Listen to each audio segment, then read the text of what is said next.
اب نشا کے پاس چلے جے، آج یا کل ہم زارا کو ڈھونڈ لیں گے، اس نے سجیشن دی تھی۔ نہیں ارحان، میں گھر سے فیصلہ کر کے آیا تھا، اس نے فیصلہ سنا دیا تھا اپنا۔ اچھا، مثال کے طور پر آج آپ شادی کر لیتے ہیں اور کل کو وہ مل جاتی ہے تو تب کیا کریں گے آپ؟ اس نے کھوجتی ہوئی نظر سے سوال کیا تھا۔ کچھ نہیں، مجھے لگتا ہے تب تک وہ اپنی زندگی میں آگے بڑھ چکی ہوگی۔ وہ پھر سے بے بس ہوا تھا۔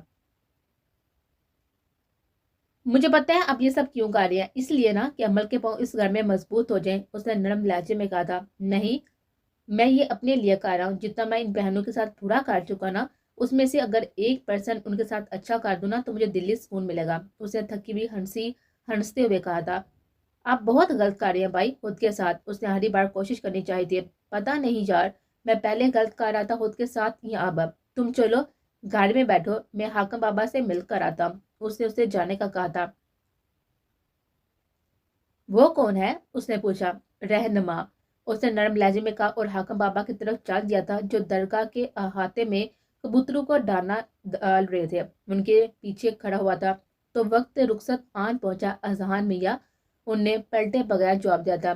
پاپا بہت ضدی ہیں، وہ کبھی بھی گواٹے کا سودا نہیں کریں گے، دونوں جگہ سے وہ ہسارا کبھی بھی قبول نہیں کریں گے، عمل کے حق میں کچھ نہ کچھ ایسا برا کر دیں گے کہ وہ باقی کی زندگی شاید صدکیوں میں ہی گزار دے۔ میں چاہتا ہوں کہ وہ ہوش رہے، اس لیے نہیں کہ میں اپنے گناہوں کی پردہ پوشی کے لیے ایک نئے عمل کر کے اچھا ثابت ہونا چاہتا ہوں۔ میں ایسا اس لیے چاہتا ہوں کہ میری زارا اپنی بہنوں سے بہت محبت کرتی تھی، اتنی کہ وہ کسی کی جان لے بھی سکتی تھی اور جان دے بھی سکتی تھی، اور شاید وہ عمل کو میرے بھروسے یہاں پر چھوڑ کر گئی ہے کہ میں اس کی حفاظت کروں، اور پھر وہ ارحان کی خوشی بھی ہے، اس نے تھکے ہوئے لہجے میں کہا تھا۔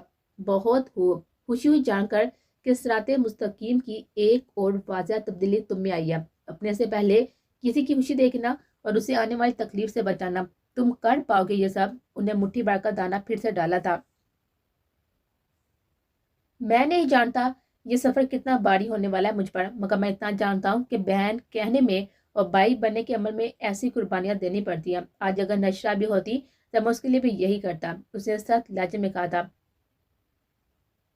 اور محبت، اس کا کیا؟ وہ اب اس کی طرح مڑے تھے۔ میں نہیں جانتا، یہ تو شاید ساری زندگی کا روگ ہے، اب سینے میں سلگے گا جب تک آخری وقت نہیں آتا۔ میں سب چھوڑ کر بھاگ بھی تو نہیں سکتا، اس نے بے بسی سے کہا تھا۔ ایک کام کر سکتے ہو، خدا پر کامل یقین رکھ کر خود کو اس کی مرضی کے تابع کر لو اور وقت پر چھوڑ دو سب، اور صبر کرو، کیونکہ انسان کو زیب نہیں دیتا کہ اس رب کمال کا مہربان خبر گیر ہو اور پھر بھی بندہ بے آس اور بے یقین رہے۔ انہوں نے مسکراتے ہوئے کہا تھا۔ اسے میں ساری لیتا، وہ جانتا تھا کہ یہ کتنا گھٹن ہے۔ خدا تمہاری مدد کرے، تمہاری رہنمائی فرمائے، اللہ حافظ۔ انہوں نے اس کا کاندھا تھپتھپایا تھا اور چلے گئے تھے۔ کاش میں کبوتر ہوتا اور وہ کبوتری، دور آسمانوں کے پار، جنگلوں میں، بیلوں میں، ندیوں میں اور جھرنوں میں، درختوں پر، پھولوں پر منڈلاتے، اپنی محبت کی داستان زمین والوں کو، آسمان والوں کو گھوڑا گھوڑ کرتے ہوئے سناتے، اور پھر رات کو کسی سہانے درخت پر بنے چھوٹے سے گھونسلے میں اس کو میں اپنے پڑوں میں چھپا کر سلاتا، اس کے لمس کو، اس کے وجود کو گھنٹو اپنے رگوں میں اتارتا۔ دور اڑتے ہوئے دو کبوتروں کے جوڑے کو ڈھکیلیاں کٹر دے گا، اس کے دل نے شدت سے انسان سے جانور بننے کی خواہش کی تھی، اور یہ سب سوچتے ہوئے اس کے لبوں پر مسکراہٹ مچ رہی تھی۔ ہم انسان بھی کیا ہو بہنا، محبت پہ اتنے پاگل ہو جاتے ہیں کہ کبھی اپنے درجے سے گر جاتے ہیں اپنی محبت کو پانے کے لیے، اور کبھی خود کو اپنے درجے سے بھی آگے بڑھا دیتے ہیں۔ بات صرف جستجو کی ہوتی ہے، کوئی سنور جاتا ہے اور کوئی بگڑ جاتا ہے۔ کبوتروں کا جوڑا سامنے والی منڈے پر بیٹھ کر گرو گرو کر رہا تھا، اور وہ زارا اذہان ہی تو تھے، دنیا کا من چلا خوش کن اور خوبصورت جوڑا۔ اس کی آنکھوں سے آنسو بہے تھے اس جوڑے کو دیکھ کر۔ وہ وہیں سے داخلی دروازے کی طرف بڑھا تھا۔ زارا، میری بات ہوگی ہے طلال افندی اچھا لڑکا ہے، اس کی بوتیک ہے، وہ ماڈل فوٹو شوٹ بھی کرتا ہے، تم اس کے ساتھ کام کرو گی ایز اے پرسنل اسسٹنٹ، تمہیں اس کی سوچ کا بھی اندازہ ہو جائے گا۔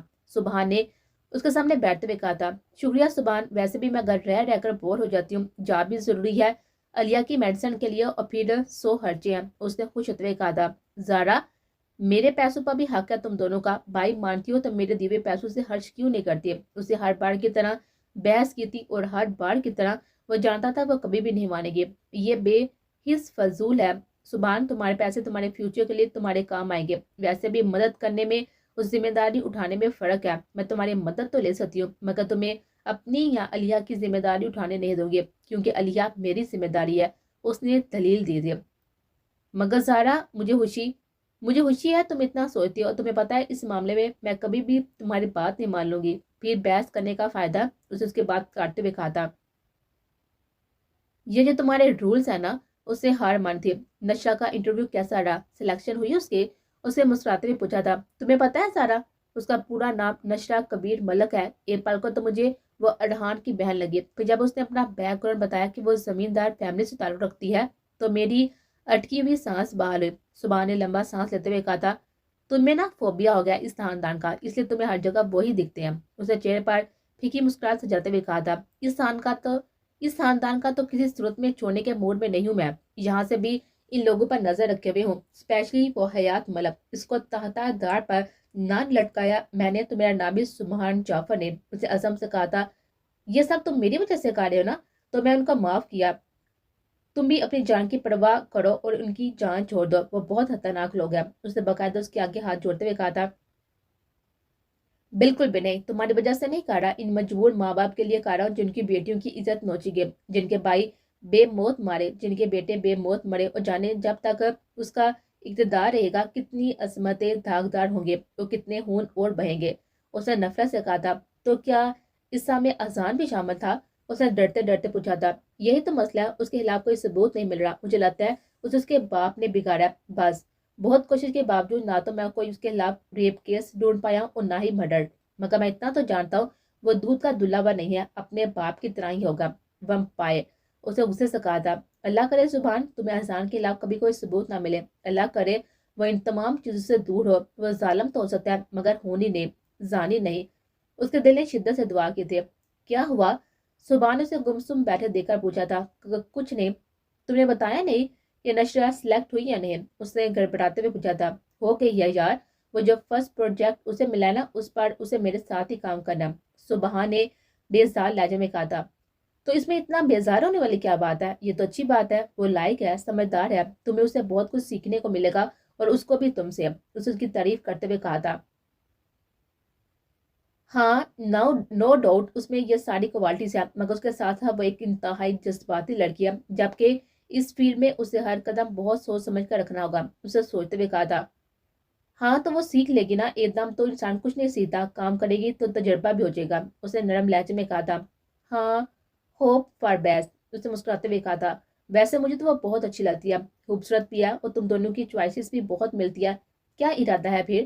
زارا نے اسے چھیڑتے ہوئے کہا تھا، میری لائف میں شادی کی کوئی اہمیت نہیں ہے، بچپن سے لے کر اب تک ہر تکلیف کو اکیلے جھیلتا آیا ہوں تو اب بھی جی لوں گا، ابھی مجھے کسی سہارے کی ضرورت نہیں ہے۔ اس نے افسردہ لہجے میں کہا تھا،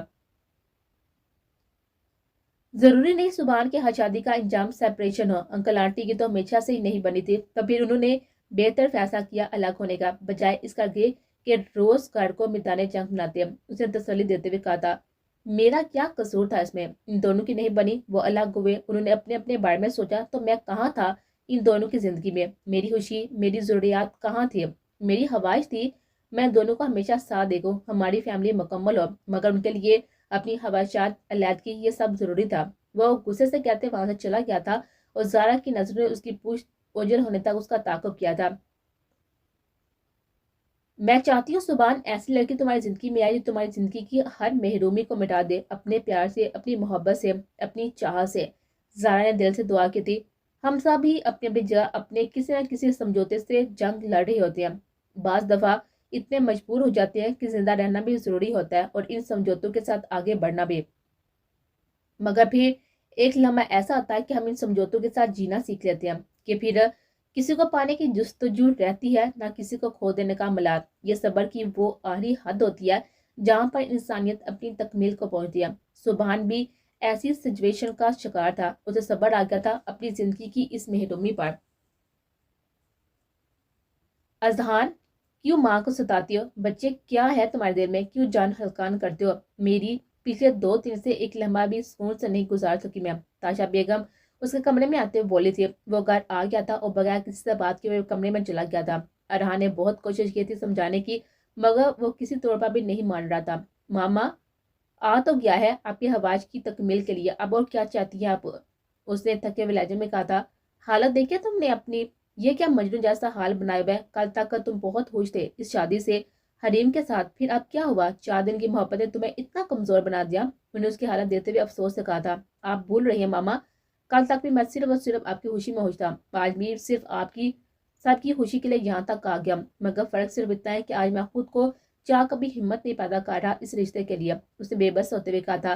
اذہان، نکال دو اس کو دل سے، وہ صرف حریم کو سوچے۔ انہیں اس کو پیار کرتے ہوئے کہا تھا۔ کاش ماما جتنی آسانی سے آپ کہہ رہی ہے نا یہ اتنا آسان ہوتا، کسی کو پسند کرنا یا بلانا ہمارے اختیار میں نہیں ہوتا، صرف ایک یہی تو جذبہ ہے جس میں ہم بے اختیار بے بس ہوتے ہیں۔ اس کی آنکھوں میں نمی آئی تھی، اسے یہ سوچ کر تکلیف ہو رہی تھی کہ اس کی ماں اس کا دکھ نہیں سمجھ رہی۔ وہ اس محبت کے بھنور میں اتنی بری طرح سے پھنس چکا تھا کہ کوئی بھی تو نہیں تھا اس کے پاس، خود اس کی محبت میں نہیں تھی کہ اس کا ساتھ ہوتا تو وہ پہاڑوں سے ٹکرا جاتا۔ یہ دنیا تک بہت دور کی بات ہے، یہ بے بسی بھی تمہاری خود کی خریدی بھی ہے، تم ایک دل رکھنے کے لیے دوسرا دل توڑ نہیں سکتے، بہت محبت کرتی ہے حریم تم سے، خود کو سمجھا لو۔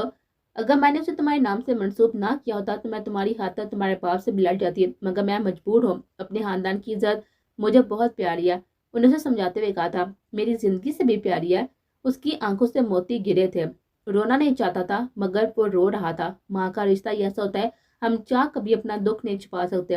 اذہان، ایک بار حریم تمہاری زندگی میں آگے تو تم بھول جاؤ گے اسے، وہ تمہیں اتنا پیار اور اتنی چاہت دے گی۔ انہوں نے پھر سے اسے سمجھایا تھا۔ ماما، یہ پیار، یہ چاہت، یہ محبت ہمیں اپنے من پسند انسان سے چاہیے ہوتی ہے، نہ کہ مجبوری اور سمجھوتے کے رشتوں سے۔ آپ کو اپنے خاندان کی عزت، حیات ملک کی زبان اپنے بیٹے کی زندگی سے زیادہ ضروری ہے تو ٹھیک ہے، کر لیں اپنے شوق پورے، لیکن ایک بات یاد رکھیے گا، یہ سب کچھ مکمل تو ہو جائے گا مگر آپ کے بیٹے کا دل بند ہو جائے گا، اس کے جینے کی خواہش ختم ہو جائے گی۔ اس نے آنکھوں کی نمی صاف کرتے ہوئے کہا تھا۔ اذہان، میری بات کو ماما پلیز چاہے مجھے اکیلا چھوڑ دے، فنکشن کے ٹائم پہنچ جاؤں گا میں، کہتے ہوئے وہ واش روم میں گھسا تھا۔ آنکھوں سے گرم سیاہ پانی کے نمکین قطروں کو اب اس نے کوئی بھی بند باندھے بغیر پہنے دیا تھا۔ اس کا دل آنسو کے قطرے جمع کرتے کرتے تھک گیا تھا اور وہ خود ان آنسو کے پانی کو روک پانے میں نہ ڈال ہو رہا تھا۔ وہ اپنے سینے سے اس سارے بوجھ کو نکال کر پھینک دینا چاہتا تھا مگر محبت کا زہر اس کے رگوں میں بلی کی تیزی کی طرح دوڑ رہا تھا۔ وہ اپنے آپ پر ظلم کر رہا تھا، اس کو سزائے موت سنا دی گئی تھی، اب تو بس اس پر عمل کی دیر تھی۔ وہ خود کو ایسا کہتے محسوس کر رہا تھا جس کو آخری وقت میں بھی کسی ضمانت، کسی فرار کی امید نہ تھی۔ کیا اسے احساس ہوگا کوئی اس کے لیے اتنا تڑپ رہا ہے؟ کیا اس کا دل بھی پریشان ہوا ہوگا؟ کیا اس کی رگوں کا خون پل میں منجمد ہوا ہوگا؟ کوئی اس کو بتائے اذان حیات ملک مر جائے گا ذرا درد کے بغیر، کوئی اس کو بتائے میری طرف کیا ہے، اس کو لے کر جاؤ، کوئی تو جاؤ میرے رب، کوئی قاصد بھیج دے مجھے بے بس کی سنائی کے لیے۔ زارا دریت مار گیا، اذان حیات ملک تم پر، اس نے لمبے لمبے سانس لیتے ہوئے چیختے ہوئے کہا تھا اور پھر آنکھوں میں پانی کے چھینٹے مارنے لگا تھا۔